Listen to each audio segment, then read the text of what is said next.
오늘도 수고하셨습니다. 이 채널은 잠을 자기 위한 독서 채널입니다. 하루가 끝나면 마음을 다해 읽어서 편안한 시간을 보내실 수 있도록 하겠습니다. 영상의 BGM은 안 켜는 게 좋다는 분들이 많아서 BGM은 잠시 켜지 않고 읽고 싶습니다. 댓글 정말 감사합니다. 이 채널에서는 잠을 잘 수 있는 이야기를 읽고 있습니다. 다른 이야기를 듣고 싶으시다면 채널을 구독해주세요. 잘 자요. 잘 자요. 잘 자요. 잘 자요. 잘 자요. 잘 자요. 잘 자요. 잘 자요. 잘 자요. 잘 자요. 그때 피아노 소리가 들렸습니다. 전집 언니는 날씨가 좋아서 피아노를 치고 싶어서 호기심이 많았을 겁니다. 하지만 잠과 색에 좋은 조화란 게 있을까요? 그 소녀는 색연필과 종이를 버렸습니다. 꽃만 그려도 소리는 그릴 수 없었기 때문입니다. 이때 자신의 힘으로 표현할 수 없다면 아무것도 그리지 않는 게 나았을 겁니다. 소녀는 그저 자연의 아름다움과 자연의 친절함을 표현하고 싶었을 뿐이다. 어제와 오늘은 꽃이지만 사람들이 돌아서면 다 쓰러질 것이다. 오늘 아침 어머니가 한 말이 갑자기 떠올랐고 소녀는 이 풍경이 더 소중하고 사랑스럽다고 생각했다. 소녀는 금어장이라고 말하며 그를 부드럽게 불렀다. 소년의 주의가 그에게로 옮겨갔다. 그는 모든 것을 잊고 잠시 주에 깊게 귀를 기울였다. 어디에 있을까? 하지만 그는 그 목소리를 전혀 들을 수 없었다. 소녀는 가만히 있을 수 없었고 마침내 문을 나가 광장을 바라보았다. 마을로 가는 길에 그림자 늑대가 서 있었고 하늘은 밝았다. 고요한 오후였고 주변에는 아무도 없었다. 금세공인의 삼촌이 저쪽 골목으로 갔을 것이다. 그렇게 생각했을 때 여기로 아이가 오고 있었다. 처음에는 그 모습이 작았지만 자라면서 손에 벽돌통을 들고 있는 것이 보였다. 옆집 타케찬이었다. 타케찬 금붕어 샀어? 소녀는 저쪽을 바라보며 큰 소리로 말했다. 타케찬은 잠시 길에서 멈췄다. 그리고 손을 그 위에 고정했다. 그가 왔다 갔을 때 타케찬은 길 위에 누워 있었다. 그는 전혀 움직일 수 없었다. 나는 그것이 너무 많이 날아서 놀랐다. 하나뿐인가? 마르코의 아이야.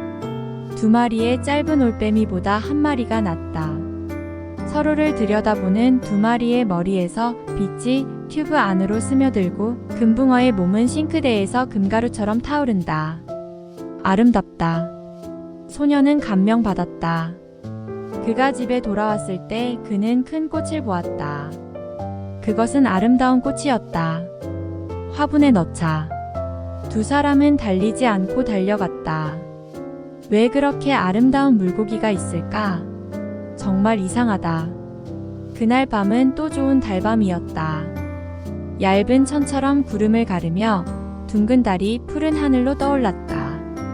소녀는 집 앞에 서서 그 집을 응시했다.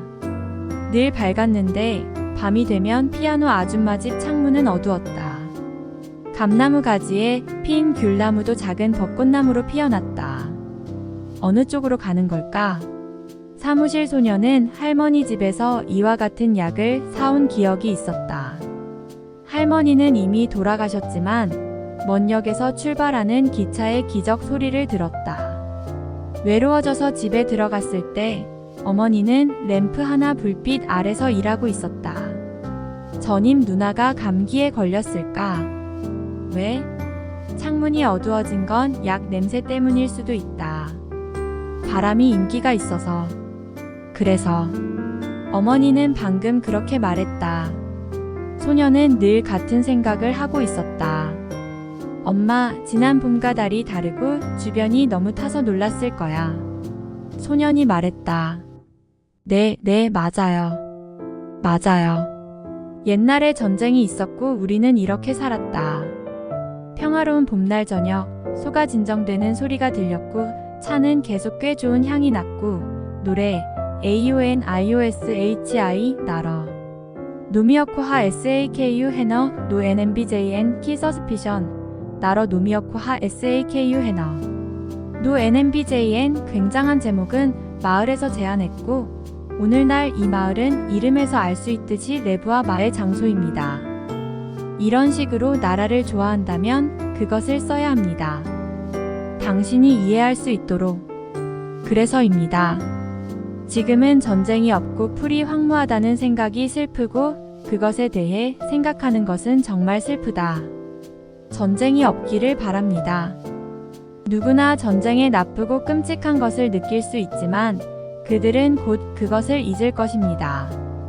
그럼 어떻게 해야 할까요? 결코 쓰라린 경험을 잊지 마세요. 그리고 온 세상이 평화를 위해 뼈를 굽힐 것이므로 우리는 힘을 합치고 이기심과 오만함을 억누르지 않으면 안 됩니다. 소녀는 어머니의 이야기를 듣고 바람소리를 들었기 때문에 꽃이 피는 것을 보고 슬펐습니다. 우리가 이렇게 평화롭게 살기 때문에 세상에 도덕과 질서가 있는 것입니다. 우리가 오늘을 평화롭게 보낸다면 우리는 신과 사람들에게 감사해야 합니다. 세상에서 수고한 사람들이여. 어머니는 침울한 목소리로 말했다. 밤이 흘렀는데도 저쪽 길을 저주하며 지나가는 무언가가 있었어. 취해 있었는데도 저쪽 길을 저주하며 지나가는 무언가가 있었고 청년은 말했다. 싸우는 거야? 싸우고 싶지 않은 거야? 하지만 우리는 서로의 몸에 중요하다. 결국 소녀는 철저한 안뜰 안으로 들어가 우리를 한 번 더 바라보며 말했다. 잘 자요, 어머니. 기둥 위에 시계 소리를 들으며 그는 어느새 잠이 들었다. 끝. 왕의 감동 스토리 미메이 오가와. 이 세상이 창조되었을 때 아름다운 천사가 3명 있었습니다. 큰 언니는 온화하고 외롭고 말이 적은 사람이고 그 다음 언니는 진정으로 온화하고 눈이 크고 완벽한 사람이고 남동생은 쾌활하고 정직한 소년입니다. 그들 각자는 이 세상에서 처음으로 창조되었기 때문에 자신의 모습을 무언가로 바꿔야 했습니다. 잘 생각하고 자신이 되고 싶은 사람이 되는 것은 좋지만 한 번만 모습을 바꾸면 영원히 다시 원래와 같은 천사가 됩니다. 끝. 잘 생각하고 자신이 되고 싶은 사람이 되는 것은 좋지만 한 번만 모습을 바꾸면 영원히 다시 원래와 같은 천사가 됩니다. 신이 말했습니다. 세자매, 여동생, 남동생은 자신이 무엇이 되어야 할지 생각했습니다. 모습을 바꾸면 서로 이야기할 수 없고 서로의 얼굴을 볼 수 없게 됩니다. 세자매는 너무 슬펐습니다. 여동생은 너무 약해서 눈에서 많이 울었다. 그러자 키가 크고 외로운 언니가 여동생을 다정하게 위로하며 말했다. 비록 우리가 멀리 떨어져 있어도 매일 밤 서로의 얼굴을 볼 수 있다면 만족할 거야. 마침내 세 사람은 마음을 정했다. 그러자 신이 말했다. 내가 무엇이 될지 묻는다면 나는 35,000본드의 연장된 결과에 그치고 혐오스러워서 5만 본드를 얻을 거야. 이게 다음 생애 주기에서 약 50년의 끝인가? 그 다음 옛날에 나는 여동생이 다시 마음을 열 수 없을까봐 두려웠다. 그런 말을 들으면 그녀는 자신을 과시하며 뻔뻔스러워졌고 믿음이 깨졌다. 하지만 5만 본드가 되자 신이 듣고 용서했다. 세 사람은 별과 꽃 새가 되었다. 별은 매일 밤 하늘에 빛났지만 그들은 땅에서 멀리 떨어져 있었고 더 이상 말할 수 없었다. 하지만 꽃들은 매일 밤 하늘을 올려다보며 별에서 떨어지는 비를 보았다. 새가 된 남동생은 오후에 누나의 꽃을 보러 가서 꽃을 가지고 놀았지만 꼭대기에 있는 누나는 볼 수 없었다. 그래서 별들이 새벽에 숨는 사이에 서둘러 깨어나서 외로운 누나가 하늘에서 빛나는 것을 보았다. 왜 그럴까?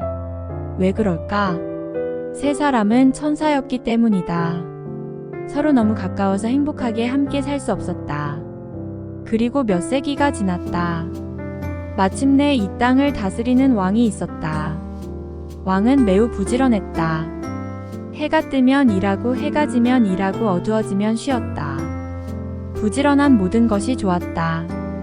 예를 들어 개미를 보면 개미가 흥미로운 존재라고 생각했다. 벌을 보면 벌이 흥미로운 존재라고 생각했다. 하지만 왕이 아름답게 피어난 꽃을 보았을 때 그는 그 꽃이 게으른 것이라고 생각했습니다. 별을 보았을 때 나는 별들이 아름답다고 생각했습니다. 별을 보았을 때 나는 별들이 아름답다고 생각했습니다. 별을 보았을 때 나는 별들이 아름답다고 생각했습니다. 그런 다음 그는 새들이 노래하는 것을 들었을 때 그는 새들이 시끄럽다고 생각했습니다. 그러자 신비한 마술사가 왕에게 물었습니다. 이 마술사는 마술을 통해 먼 과거와 수천 년 후에 일어날 일을 알 수 있었습니다. 왕은 즉시 마술사에게 가서 도대체 저 별은 무엇입니까? 그리고 왜 매일 밤 그렇게 높이 빛납니까? 라고 물었습니다. 그는 물었습니다. 옛날 사람들은 별, 꽃, 새, 그리고 모든 것에 대해 이상하게 느꼈습니다. 그러므로 왕이 묻는 것은 불가능한 일이 아니었습니다. 마술사는 큰 정원에 불을 피웠습니다. 그래서 그는 하늘에 빛나는 별에게 기도했습니다.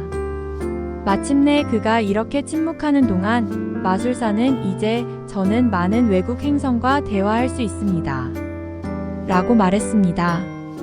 이것은 왕이 돌 블록과 같은 별의 지문을 처음 듣는 것이었고 그는 먼 별과 대화할 수 있었습니다. 하지만 불행히도 그는 왕의 귀에서 나오는 소리를 들을 수 없었습니다. 몇천 년 전 세자매와 형제와 가까운 천사가 있었습니다. 그들 세 명은 신으로부터 부름을 받아 자신의 생각의 형태로 바뀌었습니다.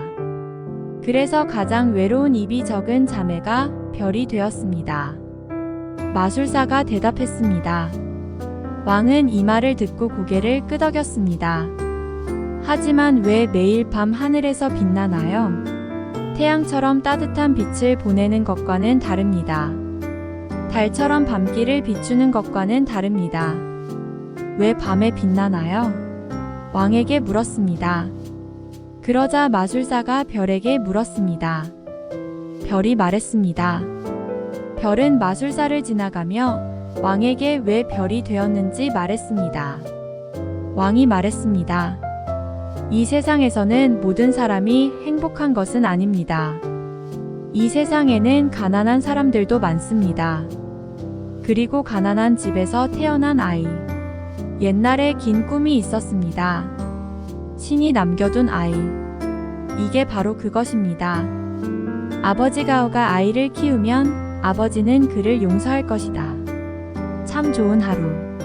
나는 최선을 다해 속임수를 쓰려고 나왔다. 오, 안 돼. 어머. 매일 음식이 부족해. 나는 건강한 음식이야. 아무도 나를 돌보지 않았어. 부모를 잃은 불행한 아이들이 있어. 엄마는 없고 아빠만 있는 아이들도 있어. 밤이 되면 그 아이들은 깨어나 울어. 나는 그 아이들을 깨진 집 틈에서 돌봐야 해. 그래서 나는 하늘의 별이 되었어. 그는 말했다. 그가 이 이야기를 들었을 때 왕은 그의 친절한 마음에 정말 감명을 받았다.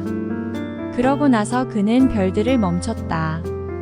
또한 다음 자매가 꽃이 되어 왕에게 남동생이 새가 되었다고 말했을 때 그는 또한 마술사를 통해 묻고 싶어 했다.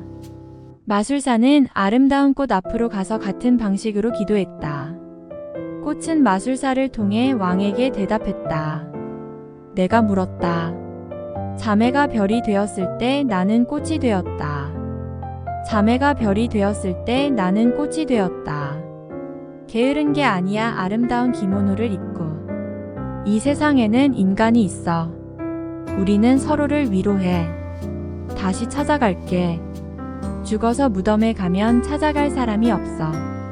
나는 꽃이 되어 불쌍한 죽은 사람들을 위로해. 그리고 낮에도 아무도 없는 밤에도 무덤 앞에서 영혼들을 위로해 달라고 기도해. 그는 말했다. 왕은 이 말을 들었다. 그는 진심으로 그의 마음에 감동했다. 그래서 그는 영원히 꽃들에게 사랑받았다. 마침내 왕은 마술사에게 불려갔다. 그 인색한 새는 뭐지? 그는 그에게 말했다. 방에 있는 거인을 바라보면서 작은 새가 사라졌어. 작은 새가 질투해서 기회를 놓친 거야. 글쎄 꿈인 듯해. 아마 그게 왕일 거야.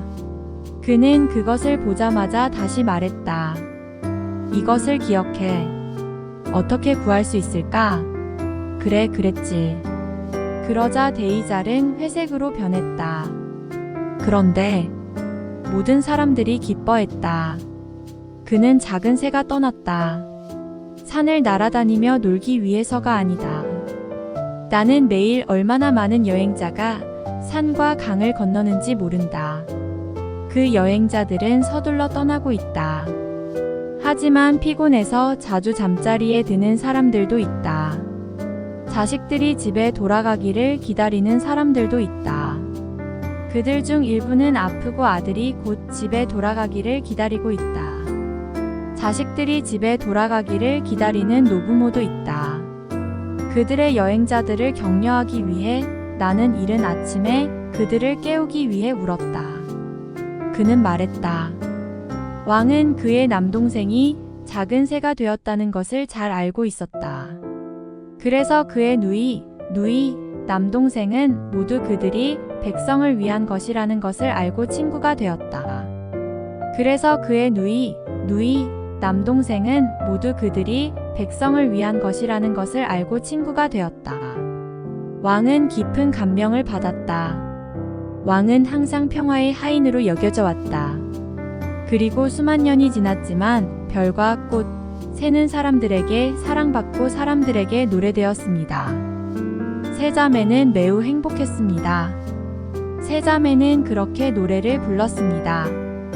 왕은 자매들과 함께 있는 공로를 인정했습니다. 그래서 그는 자신의 장을 통해 왕위를 차지했습니다. 세상의 센 제조업체와 같습니다. 이 건물은 누이 M 박물관, 미메이오가와라고 합니다. 아가씨가 들고 있던 인형은 얼굴이 좋았고 그렇게 잘 만들어진 인형은 없었지만 손과 다리가 부러져서 보기에 고통스러웠습니다. 하지만 아가씨는 인형의 아름다운 기모노를 입히고 메인 상자에 넣었습니다. 귀여운 얼굴을 가진 인형은 항상 웃고 있었습니다. 그리고 그녀는 작은 검은 눈으로 저기 있는 기둥시계를 응시하고 있었습니다. 그리고 그녀는 작은 검은 눈으로 저기 있는 기둥시계를 응시하고 있었습니다. 그리고 그녀는 작은 검은 눈으로 저기 있는 기둥시계를 응시하고 있었습니다. 인형은 소녀의 방에 큰 방을 가지고 있었다. 그녀는 전에 다른 세상을 본 적이 없었다. 그래서 인형은 만족해야만 했다. 그래서 인형은 만족해야만 했다. 아마도 그녀가 여기에 와서 정말 안도했기 때문일 것이다. 아마도 그녀가 여기에 와서 정말 안도했기 때문일 것이다. 그녀가 그것을 알아볼 때까지 인형은 그것을 가지고 있는 듯 했다. 인형은 그녀가 알아볼 때까지 그것을 가지고 있는 듯 했다. 그래서 소녀는 조용히 미소를 지었다. 소녀는 상자 속에서 무언가를 찾고 있었고, 책에 흥미로운 것이 있는지 궁금했지만 어느 날 그녀는 마음을 바꾸어 인형을 보았다. 인형의 기모노가 많이 변색되어서 그녀는 어머니에게 좋은 인형을 사달라고 부탁했다. 어머니는 그렇게 했지만 그녀가 손을 들고 인형을 보았을 때 소녀는 손과 다리가 없어서 기분이 좋지 않았다. 인형이 아무리 좋더라도 소녀는 기분이 좋지 않았다. 인형이 아무리 좋더라도 소녀는 기분이 좋지 않았다. 그리고 인형이 아무리 좋더라도 소녀는 기분이 좋지 않았다. 그리고 인형이 아무리 좋더라도 소녀는 기분이 좋지 않았다.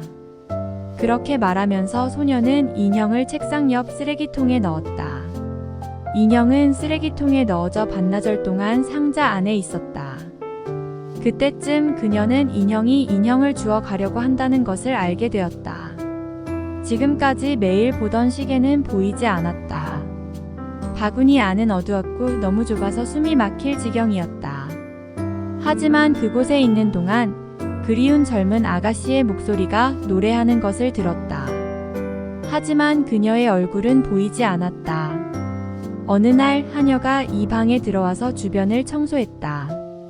그리고 마침내 그녀는 책상 옆에 있는 쓰레기통을 가지고 와서 사다리를 내려갔다. 그녀가 사다리를 내려갔을 때 그녀는 마침내 미지의 세계로 나갔다. 그녀는 오랫동안 평화롭고 활기차고 밝고 변함없이 지내왔던 이 방에 작별 인사를 하고 전에 본 적도 없고 알지도 못했던 세계로 나갔다. 그리고 그것은 인형에 대한 것만은 아니었다. 그 아가씨는 지금까지 사랑하는 인형에게 무슨 일이 일어날지 생각해 본 적이 없었다. 하녀는 큰 쓰레기통에서 쓰레기통을 꺼내서 상자에 던졌다. 그녀는 쓰레기통에 무엇이 들어있는지 전혀 몰랐고 그때는 다른 생각이 없었다. 그리고 하녀는 상자를 닫았다. 쓰레기통에는 노란색 오렌지 껍질, 빨간색 사과 껍질, 생선뼈, 흰 종이, 찻 주전자가 들어있었지만 상자 안에는 빛이 없어서 새까맣게 어두웠습니다. 그래서 상자 안에는 인형이 몇 개뿐이었습니다. 시계를 보지 못했다면 그 향수 어린 아가씨의 노래를 들을 수 없었을 것입니다. 그리고 청소부가 들어왔습니다. 그는 상자를 열었고 큰 쓰레기통에서 상자 안의 쓰레기를 열었습니다. 그리고 그는 그것을 차 위에 큰 상자에 넣었습니다. 인형은 쓰레기통에 파묻혔습니다. 그래서 그는 그것을 어떻게 해야 할지 몰랐습니다. 그래서 그는 인형이 어떻게 옮겨질지 몰랐습니다. 그는 그것이 인형의 작은 머릿속에 있다고 상상할 수 없었습니다. 그는 차가 차 안에서 움직이기 시작했다는 것만 알았습니다. 이 차는 마을을 지나갔고 마을을 떠난 후 그는 자신이 나쁘고 외로운 마을에 들어갔다는 것을 알지 못했습니다. 결국 이 큰 쓰레기 봉지를 든 차는 외로운 오래된 마을에 도착했을 때 그곳에서 멈췄습니다. 그러고 나서 그는 쓰레기가 잔뜩 쌓인 쓰레기통으로 끌려갔다. 쓰레기통은 이미 이렇게 실려온 쓰레기로 가득 찼지만 쓰레기통을 비우고 나서야 여전히 가득 찼다. 청소부는 쓰레기 상자에 있는 쓰레기를 열었다. 쓰레기가 비워지자 그는 빈 차를 끌고 그곳으로 돌아갔다. 인형은 쓰레기통 안으로 뒤집혀 다른 쓰레기의 그림자로 버려졌다. 오, 여기는 어디지? 그렇게 생각하며 인형은 주변을 둘러보았다. 인형은 푸른 하늘이 보이고 가려지는 외딴 골목에 있었다. 그리고 차가운 바람이 불었다. 그의 옆에는 초원이 있었고 바람이 나뭇잎의 작은 가지를 스치고 있었다. 인형은 차갑고 외롭고 슬펐다. 인형은 차갑고 외롭고 슬펐다. 인형은 차갑고 외롭고 슬펐다. 그는 말했다. 그는 말했다. 인형은 차갑고 외롭고 슬펐다. 그는 말했다. 그래서 나는 어떻게 하면 다시 그 소녀에게 돌아갈 수 있을지, 내가 살던 방으로 돌아갈 수 있을지 궁금했다. 어느 날 저녁, 소녀는 지금까지 상자에 넣어둔 인형을 갑자기 떠올렸다. 그러고 나서 하녀를 불러서 쓰레기장으로 오라고 했다. 그녀는 오늘 아침 와서 그것을 다 가져갔다. 하녀는 이렇게 대답했다. 소녀가 인형의 행방을 알고 있어요. 하지만 그것이 어디로 갔고 무슨 일이 일어났는지 상상조차 할 수 없었다. 그녀는 이틀이나 사흘 전까지 나와 함께 이 방에 있었다. 소녀는 그것을 생각해보자 정말 불쌍한 짓을 한 것을 후회했다. 인형이 버려졌다. 인형이 버려졌다. 인형이 버려졌다. 인형이 버려졌다. 인형이 버려졌다. 인형이 버려졌다. 인형이 버려졌다. 인형이 버려졌다. 인형이 버려졌다. 인형이 다 처리되어서 싱크대로 돌아갈 수 없었다. 그녀는 소녀를 섬기지 않았다. 일단은 인형을 가져가고 싶어서 신앙도 소녀를 섬기지 못할 거야. 라고 말했다. 그날 밤의 기분은 내 생각이 바뀌었다. 갤러리에 있는 소녀는 첫날 집으로 돌아가는 중이었다. 그 어린 소녀는 마이너스 의사가 그녀에게 약을 주었습니다.